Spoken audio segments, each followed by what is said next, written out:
Molodoy, let's take a look at his AWP. His really impactful rounds, his honestly most dominating half of CS that he played came here against G2 in the most important of moments as they tried to win back this Inferno they lost in their first matchup. We're going to see how he used it towards Banana, how he used it towards occasionally mid, second mid, towards apps. There's a variety of different spots he takes up. Now, a lot of it is going to be based around Banana. This was a very important part of the map. This is something that they just struggled to really hold on to in their first matchup on their defensive end. And so they've tried to stack it up a bit. Get Molodoy involved early and often towards Banana. This time you saw clearing, just getting info. Yakindar gets down to bottom mid, gets killed. Molodoy comes back. And now he's going to set himself up for a line here to create essentially a new line of defense.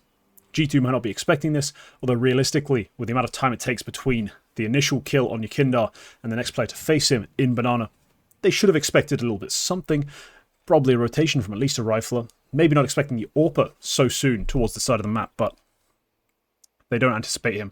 They do go down.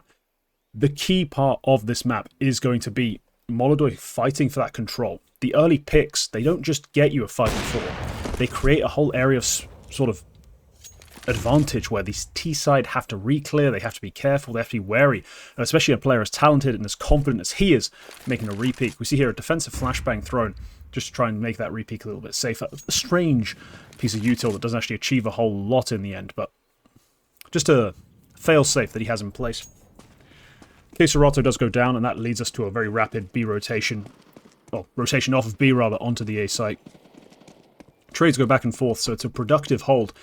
He just needs to win this 1v1 with MD. You see another thing that he's going to do a lot in the games you watch of him, where he sees a smoke, he's in a 1v1, he's in a tough moment, he's just going to take a risk on the timing. Shift walk through the smoke, MD turns away right as he makes it through, boom, free kill. That's round over. Now here we have an example of Molodoy's confidence. In this round, he's actually going to miss some shots. He's not going to hit every person who appears on his screen, but he's not going to shy away. He's not going to be afraid to make that retake happen. Take another peek towards the top wall. You see here util coming over. A lot of pressure from the T side, and that shot, yeah, not the easiest shot to hit. He misses it, tries to fire off again, doesn't hit anything. Yakindar fragging, thankfully, but still. Molodoy not landing his shots. He's got a lot of opportunity there for a couple of kills, doesn't grab any of them. Now the T-side are going to try and force this defense back, but very quickly. They're going to reload, reset, and then go back in off a fresh wave of util. The smoke that just went down, the flashbang again. Get themselves back in control immediately after they lose it. They're going to do this a lot, especially on rounds where they're not necessarily so advantaged in the numbers. There's a couple of occasions later on where they will still try this retaking of the broken wall, the half wall. This time not netting any frags, but it's something they will continue to go back to. We do see a lot of AWPers try to play out of dark or emo, whatever you want to call it, at the back of the B bomb site. Molodoy is a fan of it too. He is going to be fighting from here, trying to get a pick, and then possibly survive, delay, maybe find the right moment to reswing. There's the first pick. The flashbang catches the top of that little lip there, and he just delays, just waits. He knows Yakindar's got his line, that straight line covered across the front of the site, and at any given moment he can hit one of his classic just sliding swings. He's got an outstanding reaction speed. So he's happy to just swing out, crouch, create a bit of a difficult shot for the rifler, and also rely on his speed. You see there the quickness, not landing the shot this time. But a fairly safe shot to take if you've got the rapidity of wrist that Molodoy does. A key part of being an effective AWPer, especially on a map where utility is so strong, like this one, is constantly varying your positions. If you're constantly top banana, you're going to hit some nade stacks. Here we go, looking down mid for a pick, not seeing anyone, chucking a nade, then retreating back towards the archers. Not wanting to go too far with it, and then just jiggling, playing relatively safely. Molly down, rotate back again, this time in the arch, but a second player dying in banana, or rather, a second player overall, not necessarily a CT, but just another death. It's clearly body still committed. Over he comes, just to support his IGL. Peek around the broken wall, nothing there, but re-peeks, hits the shot this time. Again, not afraid, not deterred by that first miss. A flashbang to set fallen up. And another speculative shot. The bomb does get planted towards A. It's a 4-on-3 retake, fairly advantageous. We're going to see some smart play here from Molodoy. He's going to wait for this fade of this smoke. And then look where he's aiming straight away. Checking this little cheeky rat angle. Boom. Finds Heavy God. Nice pick off. Knowing it's a 4v2 now, we've got to play safe, but we've also got to be careful of our flanks. So look where he covers immediately. Looking for that mid-wrap. We know no one's been watching there. He's could have made their way around, but now we're competing with numbers into the site. USP needed. Does eventually land one. Case Rado gets the defuse, but it's not going to be in time. More banana control in this one. Trying to get that side of the map completely locked down again. He was pulled off from his A responsibilities by a death towards B, so it makes sense. They are trying to go very aggressive here, with players playing close to sandbags, but the util that comes in from the T side will force them back. It's really hard to play this position on anything more than just that initial rush timing. You see here the nade spam starts coming, boom. Takes him down to 28, really rough to deal with, but backs off and yeah, just sets himself up on that CT line. It's a quick shoot and move type of position. Molodoy incredibly quick. He can shoot as soon as he's seen someone and usually gets back into cover in time. A rotation here, filling in the blanks, making sure this gap is now covered. Seeing this exec as well. Very difficult way to react. Like, what are you supposed to do here? It's to remain impactful. Here's the steps. Goes for his risk. You know, he likes to push the smokes. Goes for it. Picks a player off. All of a sudden, the T's are in disarray. The info he gets across as well allows Fallen to get a free kill. He's in the right spot. Molodoy pre-aim. Not for that position, but still makes the adjustment. Hunter goes down. Yekindar goes 1-for-1 on the bomb site. We've got a 3-on-1, and we just need to play it safe. And look, covering the cross. Not getting overexposed, not doing anything silly, just waiting. We're going to allow Malzamd to plant, but we just need to get that final kill. As the smoke fades, we finally get an opportunity. And land the shot. Really smart play to go pushing through that smoke. I mean, it's a definite risk. You could get checked. Someone could turn around. There could be an extra player from mid. But it's one of the few ways that round doesn't completely fall apart. He's already got the info as well, so you see Fallen moving himself into position. But a key kill to pluck one off, and the second frag onto Hunter was a huge bonus. Malzamd left in 1v3, pretty much unwinnable, and Molodoy does not overextend. In that moment, he has to play smart, and does. Here we have a bit more of a conventional round, mollying off top mid, falling back, playing from his next port of call. This is something that players really have to master, especially on Inferno, but as an AWPer in general, you've got to know your landfalls. You've got to know where you're going to be going back to after you've taken a risk, taken a shot, felt some pressure. You also have to understand, though, when it's okay to push forward. See this nade? Just doing a bit of damage. Goes back to the next point. You know, from behind the truck to the front of site, back to the front of truck. Not too confident in it, but you see the long clear. As soon as they start getting some info, they start understanding what's going on. Yekindar's going to push closer to mid. Molodoy starts creeping forward too. He has to be aware of Boiler. And is. You see the little crouch right as he gets into the angle. Same thing on mid. And now he can play further. Up, closer to the action, and be more impactful. Yekindar does have a lot of info. He's going to hear any pin pulls. He's also going to see players before, some players before Molodoy does. And so Molodoy does have a lot of space and freedom to play with. He's going to check this a couple times, just looking for that contact player. Yekindar's falling off, but Molodoy still has a lot of space here. Still has a lot of freedom. Goes for the check. Nice shot. Down goes Hunter, and he falls back to his next landmark. Yeah, unfortunate timing there, just unscoping. Right as a player was appearing on the short. The long flank as well, taking the attention of the side player. Does only go 1-for-1, but a pretty good round, and a great example of the textbook things Molodoy does right. Okay, this is not so much of an AWP round, obviously. He's got an M4A1S, but it is an interesting round overall. A bit of a strange setup attempted by Furia. You see they lose Banana, they've straight away given that up. They just don't have the resources, they don't have the firepower to really challenge that space, so instead they're going to go for a bit of a gimmick. This is important. If you're going to be playing from a disadvantage as a CT side, you've only got a couple rifle saves, you do really have to try weird things to get some success, and they're going to go for a... Firstly, they're just playing close to the smoke. They're stacked up, both rifles here, waiting. And then they go into the smoke. One rifle, one pistol. Molodoy just a bit behind on the edge of the smoke. Going to try to trade. As Fallen covers Boiler. There come the bodies, there come the fights. Molodoy doubles up. Incredible use of the numbers and the limited firepower they have. Obviously, it's not going to guarantee them a round win. It's a really interesting little idea to throw in. And it certainly caught G2 off guard. Now, that's not the round dead either. In a 2v2, bomb gets planted towards B. I talked about Molodoy before. He likes to take that risk, just walk the smoke. And again, on timing, just walks that smoke and takes out Hunter. Now, Heavy God, his location known as well. Molodoy looking for that cheeky fight. But now knowing, with his teammate flanking, he needs to just hide. He's created enough of a distraction. Heavy God, not expecting it. There's Yekindar's freebie. Bomb defused, a great way to win a round. As I said, it's not a guarantee when you go for that sort of gimmick that it's going to work. But in this round, Molodoy hits the shots. And it does.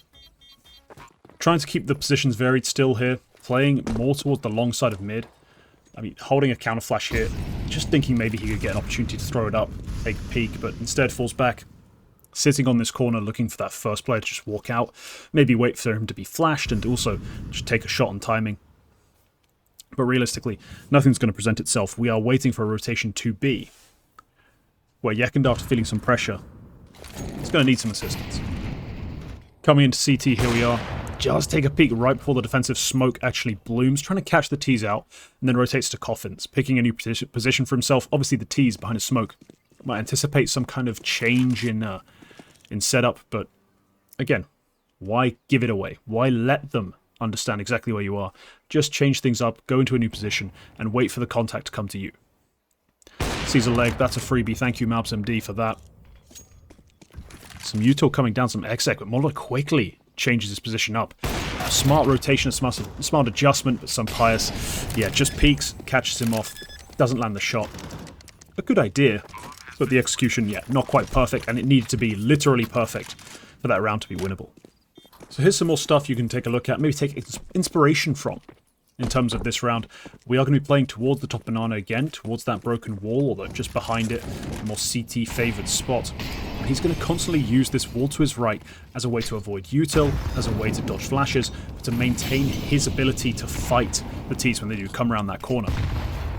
You see there, anticipating a flashbang, going for the little jiggle back and forth, trying to avoid it, but trying to maintain his ability to take that fight. Now he does get caught throwing that nade towards the logs. That's a bit of a problem, just timing-wise, not ideal.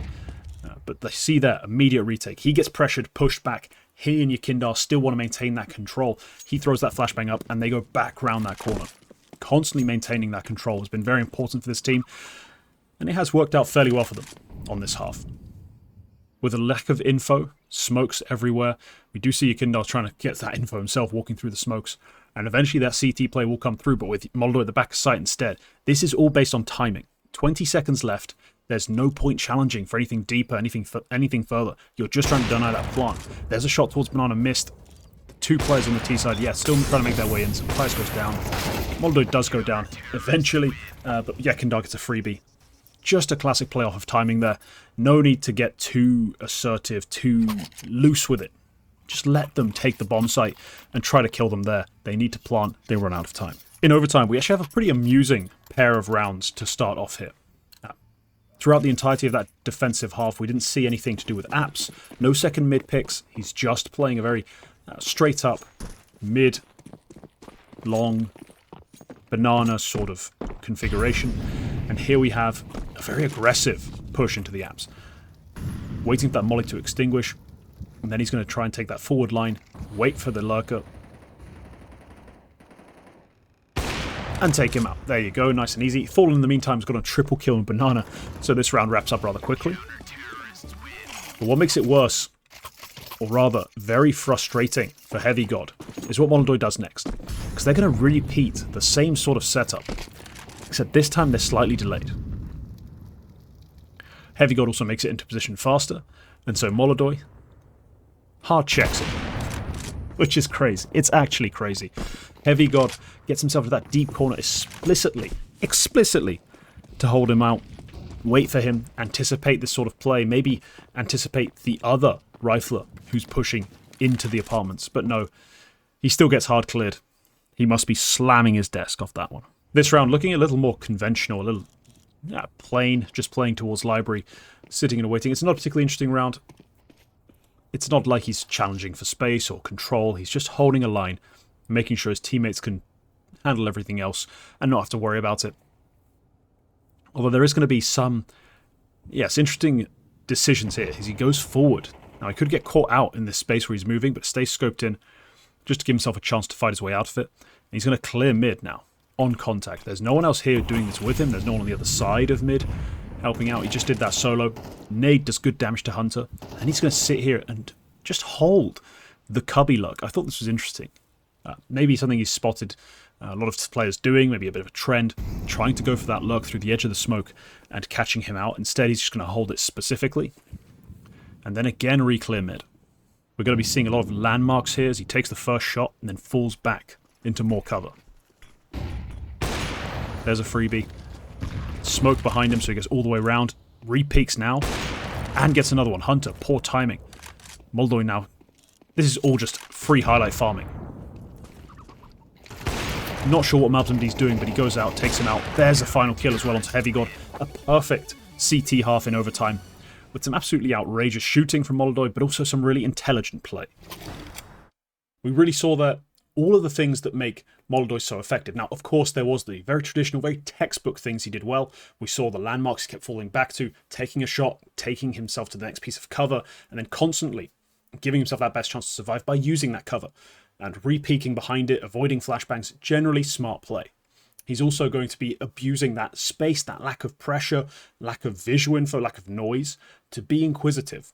Go and test what the T-side default is doing, and sometimes even pick free players off the back of it. Towards Banana, this is not as conventional, not as traditional, but put into a situation where they need to hold on to that map control, he was willing to be very forward, very combative, and then he was also willing to re-peek and retake and fight till the very last man for that space, which, whilst not always the AWP's first port of call, it was highly effective when called upon. And add to this his incredible shot making, just time and time again hitting these really strong flicks, being very quick when he's swinging out of little hiding spots to crouch and shoot. He is going to be a pain, and he's going to put together a very highlight heavy half to shut you down. When I first profiled Molodoy, this was the sort of thing I was talking about. He is incredible mechanically, and when he's left to his own devices, when he's playing for himself, or quite simply playing an area, not necessarily solo, but really he's responsible for his own safety, he does it incredibly well. And like we saw here, just an absolute factory for highlights, just pumping them out, multi-kill after multi-kill. G2 had no answer. All right, like if you enjoyed, leave a comment, tell me your thoughts so far on what's been happening at Cologne, especially this Furia team. How far do you think they'll go? They've got an interesting matchup here in the playoffs, but never say never with a player of this caliber. And yeah, sub for more content. Remember that members get access to a bunch more content and a few rights. But yeah, we'll see you next time. Goodbye.